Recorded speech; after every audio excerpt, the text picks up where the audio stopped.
don't remember. Gianna's 9. We moved when so going on 9 years. Yeah, going on 9 years. It's like 8 and some change. So we've been here. And and that's when, you know, I worked for a roadside assistance company. So I was at that job, driving an hour back and forth to work. And I heard about this new job that was paying a lot more. I just had to use my own vehicle. So I tried it one day. I literally got off work one day. I asked for a leave of absence. I needed 2 more weeks, a month. I needed a month or 2 for my first vacation or whatever, for my year vacation. So I asked for a leave of absence to go try this new job out because I wasn't making but so much money at the job. So I did that. And then they told me I could not have a leave of absence. I was like, you know, just give me a couple of days or whatever. And they just wouldn't give me that. As hard as I work, I can't work every single day. I work with the flu. I never took days off because imagine taking a day off of work and you only make $295 a week. It's crazy. Like your check would be so low you can't do anything. So it was tough. You know, transportation and we didn't have, when we moved here, we had Netflix for like what, the first year or 2. We might have watched Netflix for 2 years. We didn't pay for any cable. We had Netflix and DVDs. Yeah, straight talk cell phones. That was $50 a month. No, we had Boost. Oh, we did have Boost. It was no straight talk. Yeah, we did have Boost, but it was a cheap cell phone. But then we didn't have service in the area, so eventually we had to upgrade. So I started working the roadside assistance job. Worked that job for 3 years, right? About 3 years. Had to get a new car because, you know, wear and tear of the vehicle. That's when we thought we had money. Oh yeah, because he was making what, like $1,000? Yeah, we went $1,000 a week. $300 a week to around about $1,000 a week. We was going out to eat all the time, wasting money, going shopping every weekend, just being stupid and careless with money. So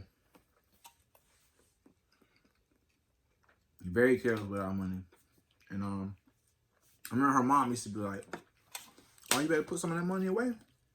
Put some of that money away. Get ready for a rainy day." And I was like, "Ain't no rainy days. This ain't gonna slow down. I'm gonna work hard every day. I'm gonna make plenty of money. I'm gonna give my family everything they want." It was a bad choice because eventually that rainy day did come. I was one of the ones that started the company in the area that we lived in. So I was the very first driver, very first tech. So I had to train anybody I brought on. So I went from getting like, I didn't think Roadside was gonna pick up like that. So I went from getting like 25 calls a week to getting like 130 calls a week. And then I had to always be on time to my customers. I was changing tires, unlocking doors, doing jump starts, and fuel deliveries. So I got so much work capacity, I had less time for them. So I was always on call every single day. If we was at the movies, I had to leave. If we were at the grocery store, I had to leave. Whatever we were doing and I got a call, I had to go do it. In the middle of the night. Yeah, middle of the night. 12, 1, 2 o'clock in the morning. Yeah, 45 minutes. If he had just laid down when to sleep, he got to get up and go take that call. And once again, I took no days off. I worked that job through the flu. One time my body was aching and everything, man. And she would have to drive to the customers, and I would get out and do my service, and then hop back in the car and, you know, hop back under the blanket or whatever. Because with the what, 2-year-old? Yeah, we had a 2-year-old at the time. It was tough, you know. It was just tough. It was tough every single day. So we went through that process, and then one day, I can't say it was like it was a surprise 100%. It was not planned. Our daughter, we totally planned her. We were trying to have her the whole time. Like I said, young and dumb. We just wanted a baby. We weren't thinking about the responsibility that came with having a baby. How we gonna do it? The fact that I wasn't working. I thought my studio money was gonna be, I was gonna be one of the greatest producers or one of the greatest artists or whatever. That's what I had my mind focused on at that time. I was like, we're gonna make plenty of money doing this. I'm gonna do shows and all this stuff. And it just didn't work out that way, you know? So then she says she's pregnant with baby number 2, Kayla. And I'm like, that was a complete shock. It's like when we took both tests. What had happened first was my grandmother died. I was in school at the time. I lost all motivation to go to school. Like, I was in school to start the nursing program. I had already went to school for medical office. and I had my daughter halfway through. And then after I had her, I took a little break, went back, finished, graduated.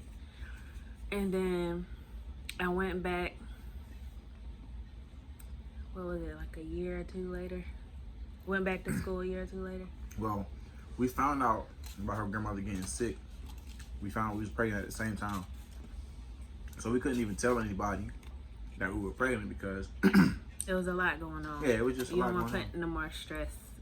Well, more news to the family. We know it was good news, but we just didn't want to, it was just wrong timing for it. So, and you was out of school for about a year or so. And she tried to go back, and then it was academic probation from her stressing, Like I said, I think it's cool that she even agreed to try to do this channel, with me to show our empire building process, because she don't do cameras. And she don't even talk. She didn't even talk. It took her years to communicate with me, like 100% communication. Tell me, and still sometimes she don't 100% communicate. All right, you getting off subject. Shut up. But anyway, truthfully. Anyway, Go ahead. My grandmother died. She had I think it was some medication she was on, and I was at my mom's house at the time when it happened. She had fell. She was coming in the living room. She had fell, and we ended up calling the ambulance and all that. And she ended up going to the hospital. Next thing I know, she was in there for a couple of days. Had to get a pacemaker for her heart, which she hated. And she was already 94. 94. She was in her 90s. One was the GOAT. You know what I'm saying? I've never seen somebody that strong. She, they put in a pacemaker or whatever. And I don't know if it really helped. I really don't know too much information because my family is kind of secretive, I feel like. But, I just know she was in the hospital for a few days, and I went up there to visit her a couple of times. And she just ended up passing away in the hospital.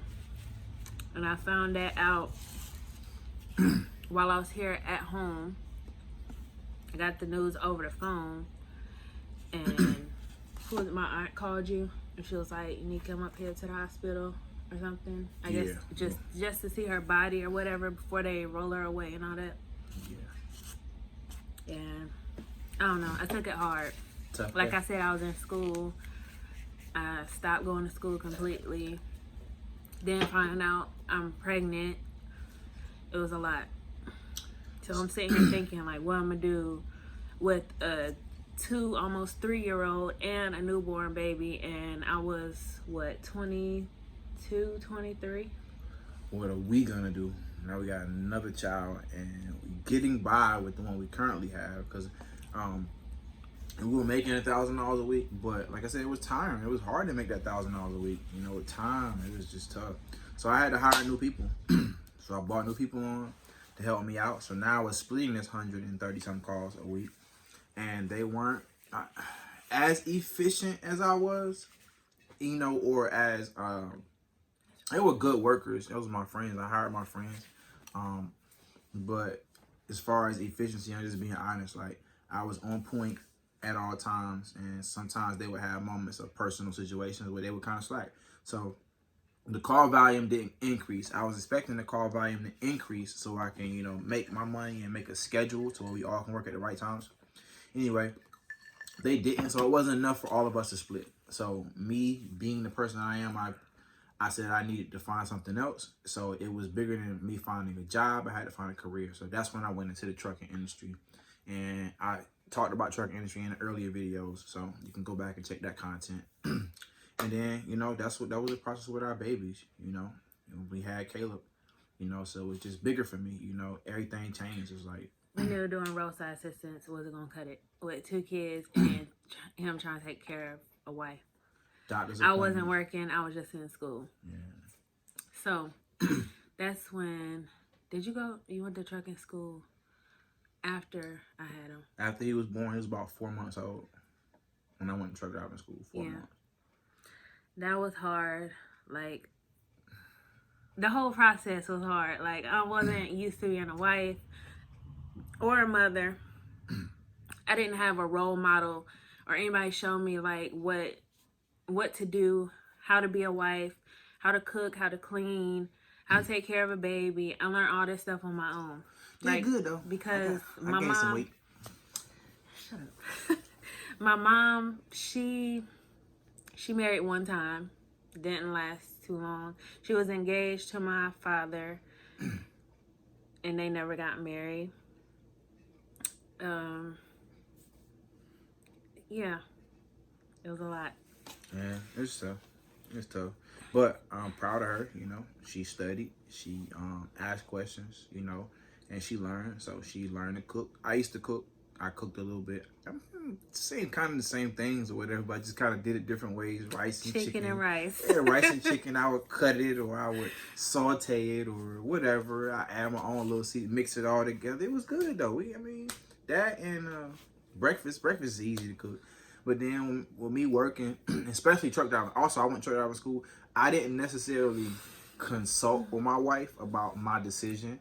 I just, knew that I had to make some type of decision, to take care of us. So, like I said, I didn't really talk to her about it. I just did it. And that's nothing that made it hard because I didn't discuss it with her to talk about the decision I was making, and to see if she was comfortable with it or she could handle the decision I was making, but I just did what I had to do. And results were what they were, it was very hard, being gone 2 weeks at a time and then talking through all phone conversation and, we would, get in, miniature arguments through phone conversation and, I couldn't fix it. And then, I wasn't making enough money. I felt like I made a bad decision because I went to truck driving school and I finished school, studied the whole thing, graduated top of my class, and I still wasn't making enough money.